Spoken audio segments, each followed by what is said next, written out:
Hey, welcome back, Nail Queens. Today I'm doing a Mani Boss Mani using all Mani Boss products. So I already have my 2 layers of her peel base on my nails, and we're about to go in with her dip liquids. I recently did a dip liquids test and review using these liquids, so if you want to check out how I feel about them, I'm using them again, so that should tell you my thoughts and feelings. And the colors I'm using today are, what's this, Magic Dust? What is the color name? Yes, Magic Dust and Let Freedom Bling. So I am going to do an ombre on one nail and sprinkle it on top of the black because I don't want a fully silver nail. I want black nails with a sprinkle of silver on them. So that's what I'm going to be doing today. And I'm also going to be using her clear dip powder because it is my favorite at the current moment. It is really amazing. Highly recommend this clear powder. So it's time to get started getting my nails pushed back and base bond on my nails and get to dipping.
So this mani is one of my simplest dip with me videos that I'm doing, simply because I'm doing a one color mani per se and then sprinkling a glitter on top of the nails. It doesn't require a lot of skill, so if you do end up doing a design like this or you want something simple but to want it to look blingy and if you put a lot of work into it but minimal effort, this is a really awesome mani style. And Magic Dust is really easy to work with. It is really pigmented. So you're going to notice at the end of this video I only do 2 dips of Magic Dust.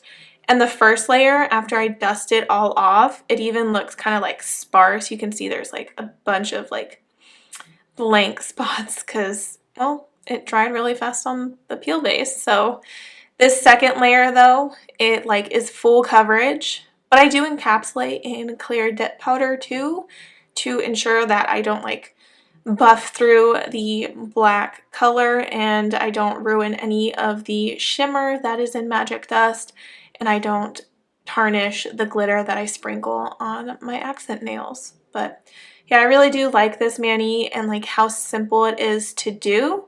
It's really not a lot of work.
know what you're probably thinking. You're like, magic dust stains. It doesn't. It's very pigmented, so that's why 2 dips was all I needed to get like full coverage.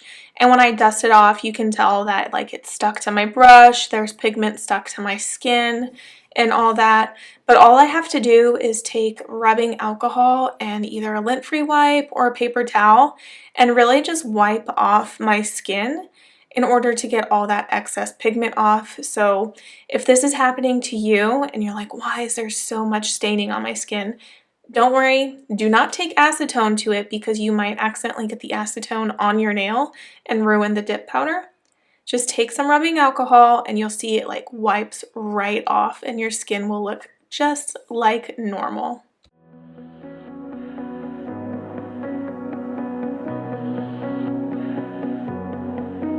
There's a party downtown, someone said that you're coming by. Let me know when you're here, meet me up for...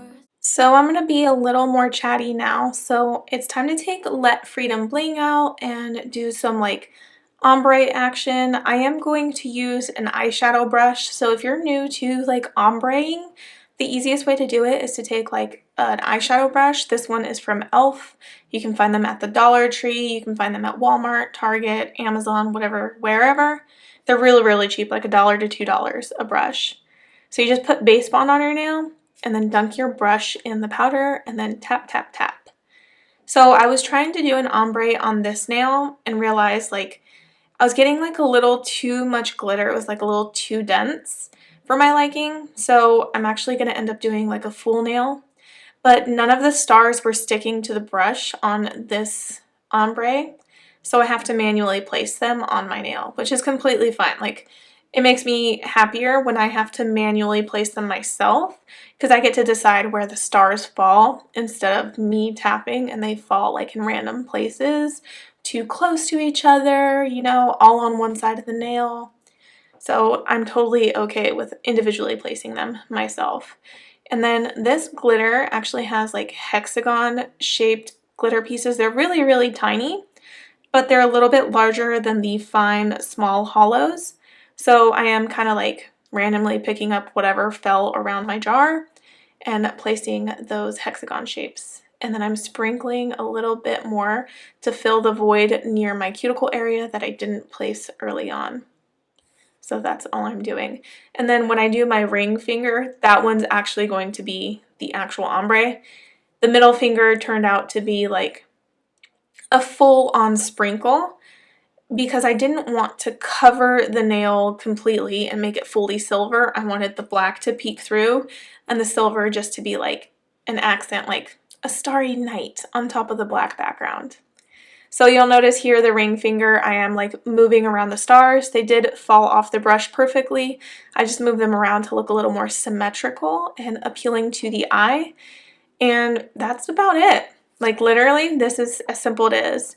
Sprinkled a full coverage of glitter on my middle finger and then sprinkled a half coverage on my ring finger. And now I'm just going to clear encapsulate every single nail so that when I activate File, Shape, and Buff, all my pigment stays okay, my glitter is unaffected, everything is protected. And I learned from Dip Nails by Jules. She did a video comparing glitters that are not clear encapsulated versus encapsulated. I learned from her that there is a huge difference in the quality and the overall finished look if you don't encapsulate versus yes, you're actually encapsulating. So since then, I've been very, very diligent about encapsulating my glitters. I used to not be diligent about that, but like seeing that finished look and the difference between the final finish, I'm like, oh, I should probably do this. I regret what I said, didn't mean it. Yeah, believe me, I guess I'll take it back. There's a party downtown, someone said that you're coming by. I know that summer was a big mistake. I just hope that we're still okay.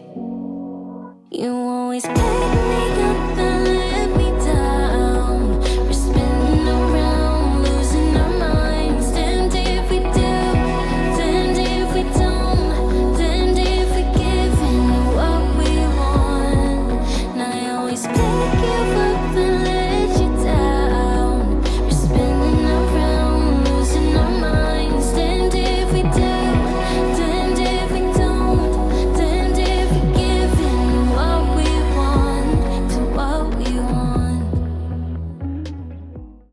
So this is pretty much what it looks like, dusted off, already cleared and encapsulated. All I have to do is activate, file, shape, and buff. If you are new to my channel and you haven't seen my beginner basic series, I do have a video showing how I file, shape, and buff my nails. I don't usually go into huge detail on my dip with me videos or any videos. So if you're ever interested in learning a technique like how do you get thin layers, how do you prevent your bottles from hardening, like your brushes from hardening, how do you file and shape, how do you take care of your cuticles, things like that, I definitely recommend checking out my beginner basic series because I really go into full depth on certain techniques that are like very important that you learn when you're just starting out dipping or you're just like looking to improve techniques, because as you'll notice here, I'm like showing a preview of it, but I'm not going into huge detail.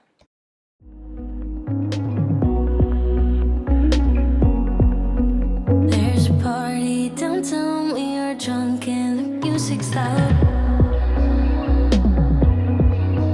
I forget that we're done, that you're back with your girlfriend now.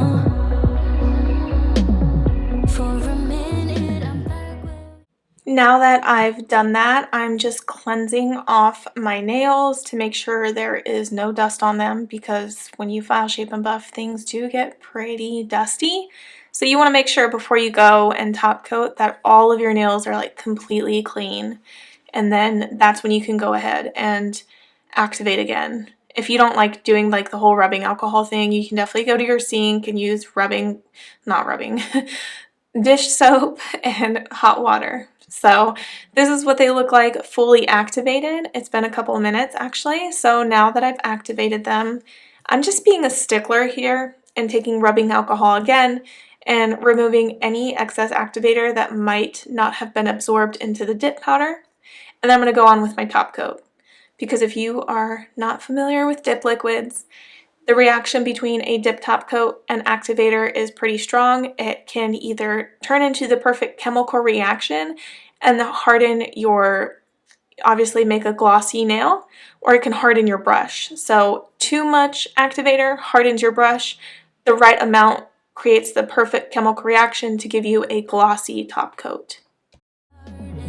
In that hallway, we couldn't keep our hands away from each other. Did you ever tell her I have to sleep in the bed I made? I don't sleep much at all these days, 'cause you always pick me up and let me down. We're spinning around, losing our minds. Damned if we do, damned if we don't, damned if we give in what we want. And I always pick you up and let you down. We're spinning around, losing our minds. Damned if we do, damned if we don't, damned if we give. Alright, that is all, folks. Thank you guys so much for watching. This is the final look. This is what the mani looks like. I really like that I went for like an anti-spraying look. Sometimes you just gotta switch things up and get out of trend. So I hope you guys liked this video. If you did, please give it a thumbs up and subscribe to stay tuned for more videos. Bye!